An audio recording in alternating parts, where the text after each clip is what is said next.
Hello बच्चों, welcome back to my channel study toppers. मैं पूजा सूरी। आज की क्लास में हम करने वाले हैं केस स्टडी के बड़े इंपॉर्टेंट क्वेश्चंस जो 8, 9, 10 सभी क्लासेस में आते हैं। पेपर का ट्रेंड इतना चेंज हो चुका है कि केस स्टडी के क्वेश्चन काफी वेटेज रखते हैं। काफी इजी क्वेश्चन होते हैं, लेकिन बच्चे अंडरस्टैंड करने में गलती कर जाते हैं कि उनके चैप्टर्स में से ही होते हैं क्वेश्चन। तो हम वीडियो को स्टार्ट करने वाले हैं। वीडियो के एंड तक बने रहिए। केस स्टडी के क्वेश्चन इतने इजी करवा देंगे आपको कि आपके 1 मिनट से पहले सॉल्व होने स्टार्ट हो जाएंगे।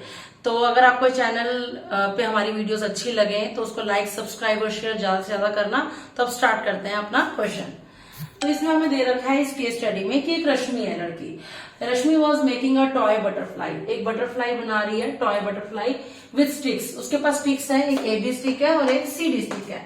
उसने 2 स्टिक्स ले ली और अरेंज कर लिया स्टिक्स को, और ये इंटरसेक्ट कर रही है दोनों स्टिक्स AB और CD O पॉइंट पे इंटरसेक्ट कर रही है।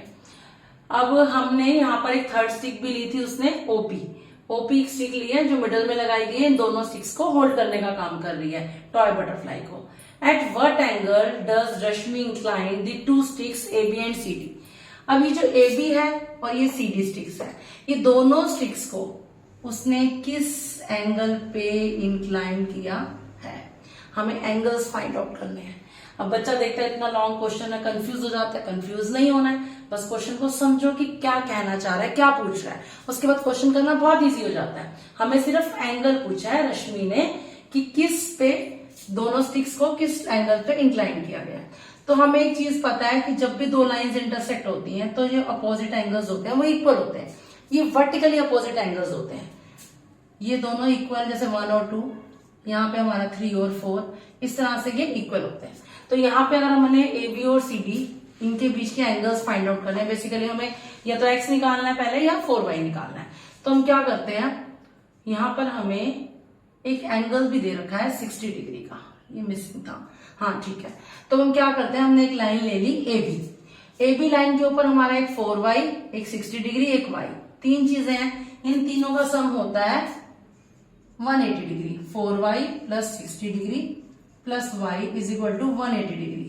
इसे बोलेंगे इस प्रॉपर्टी को लीनियर पेयर, कि एक लाइन पे एंगल्स का सम, जैसे ये लाइन है AB हमारी एक स्टिक थी, इस पे तीनों एंगल्स का सम 180 डिग्री होगा। तो हमने ले लिया। अब हम 4Y और Y को प्लस करते हैं। 5Y plus 60 degree is equal to 180 degree. अब 5Y निकालना है तो 180 माइनस 60 हो जाएगा, क्योंकि 60 यहाँ प्लस है, वहां आकर माइनस हो जाएगा, तो 120 डिग्री हो जाता है। अब Y निकालना है तो 120 बाय 5 24 डिग्री। अब हमारे पास Y निकला, लेकिन ये एंगल 4Y है, तो मुझे Y को 4 से मल्टीप्लाई करना है, यानी कि 24 डिग्री को 4 से मल्टीप्लाई करना है, तभी मेरा 4Y निकलेगा। ये आता है 96 डिग्री। तो मेरा ये एंगल आ गया 96। अब ये दोनों इक्वल होंगे, 4Y X के इक्वल। क्यों? वर्टिकल अपोजिट एंगल्स इक्वल है, तो मेरा X भी हो जाता है 90 डिग्री का, 96 डिग्री का। तो मेरे को सबसे पहला जो क्वेश्चन था कि किस एंगल पे रश्मि ने इंक्लाइन करा है 2 स्टिक्स पे, तो मैं आंसर लिखूंगी 96 डिग्री पे। तो फर्स्ट हो गया हमारा सॉल्व। सेकंड है, if the 2 sticks of length 10 centimetre each are joint at the mid point. अब ये जो दोनों स्टिक्स इसने ली हैं 10 सेंटीमीटर की हैं, उनको जब इन्होंने ज्वाइन किया है तो यहाँ पे मिड पॉइंट आता है, O पे मिड पॉइंट है। तो वो कह रहा है find the value of OA। अब इस OA की वैल्यू निकालनी है। तो सबसे पहले ना हमें क्वेश्चन को अंडरस्टैंड अच्छे से करना है कि पूछा क्या है 1 सेकंड का ये आंसर, कि दोनों स्टिक्स ज्वाइन करिए मिड पॉइंट पे, यानी कि O मिड पॉइंट है। AB भी दे रखा है हमें कि 10 सेंटीमीटर है, AB 10 है, तो मुझे OA निकालना है। OA मिड पॉइंट है, दैट मीन्स हाफ होगा। जब ये मिड पॉइंट है तो पूरी लाइन का OA हाफ हो जाता है। तो AB 10 है, तो हाफ ऑफ 10 निकाल लेंगे, 5 आ जाता है हमारा। तो यानी कि 5 सेंटीमीटर का OA आंसर मेरा निकल जाता है। तो सेकंड पार्ट भी मेरा हो जाता है easily. Then I find the value of Y and Z in the figure. Y तो हम पहले ही निकाल चुके हैं कि 24 डिग्री है। अब मुझे Z निकालना है। अब 3Z जो है वो 60 डिग्री के इक्वल होगा, क्योंकि ये भी वर्टिकल अपोजिट एंगल है, ये दोनों एंगल्स इक्वल होंगे। तो 3Z हमारा हो जाता है 60 डिग्री का। तो Z निकालना है, रीजन वही है, वर्टिकल अपोजिट एंगल्स। 60 निकालना है, ये 3 यहाँ मल्टीप्लाई हो रहा है, वहां जाके डिवाइड हो जाएगा, तो 20 डिग्री हमारा आंसर आ जाता है। लेकिन हमारे को अगर सिर्फ z पूछा है तो मैं 20 लिखूंगी।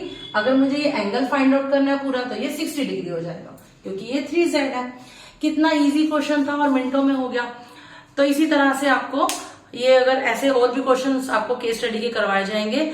तो अगर आपको ये क्वेश्चन अच्छे से समझ आया हो तो इसको सब्सक्राइब करना, चैनल को ना भूलें।